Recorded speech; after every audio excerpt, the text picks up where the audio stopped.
Day 11 on the John Muir Trail. Deer Creek to Fish Creek, July 24th, 2014, approximately a 12-mile day. My journal reads, "We had a nice and challenging hike today to get to Fish Creek, but my feet are feeling pretty good right now. I threw the pole in and caught 4 smallish brownies about 6 inches in length each. It made for a nice supplement to chicken and quinoa.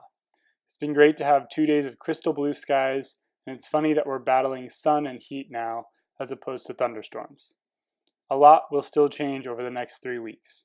I hope that, at the core, everyone is having a good time. At dinner, I was alerted to a bit of conflict that apparently happened over coffee this morning. I think it's funny, to an extent, that we're getting ourselves worked up over such trivial things or just not figuring out how to find common ground on certain particulars, and having this lack of common ground result in people's particular preferences being violated repeatedly. Did that make sense at all? I'm trying to say that, seemingly, simple things like how to disconnect the fuel source from the stove should be learned by now. That may be overly critical, but it's been over 10 days on the trail. The correct operating procedure, quote unquote, might be overly careful, but none of us actually own it. It belongs to our trail angel, bald eagle. So, caution should be taken. It's a bit ridiculous that how to correctly take the pot off the stove even became a source of conflict in the first place. Now that I think about it, there are certain elements of this hike that feel more like a business trip than a recreational experience. If we can't relax and enjoy ourselves out here, what does that say about our ability to enjoy ourselves in the rest of our lives?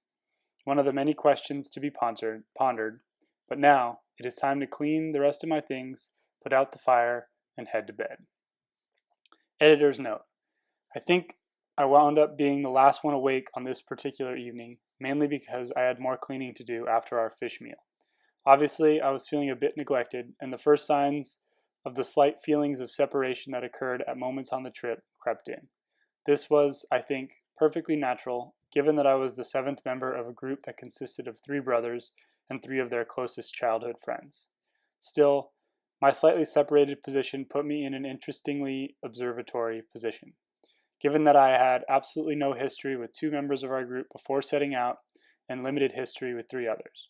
The only person I had a pretty good beat on was my college roommate and the outright leader of our journey, and a very fine leader, I might add.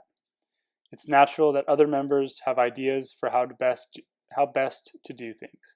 We're a group of men between the ages of 23 and 29.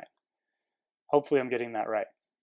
Differences of opinion were bound to arise, and I hope my comrades don't think lesser of me for using this journal to express my opinions of the matters at hand.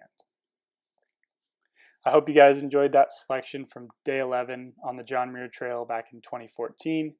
If you want to check out this entire trail journal and read it rather than listening to me talk about it, you can do so either on Amazon or my personal website. I put both the links down in the description below for you. So thank you guys again for tuning in. Thank you for supporting my continued mission to explore wilderness, create learning opportunities, and connect with nature. We'll see you in the next video.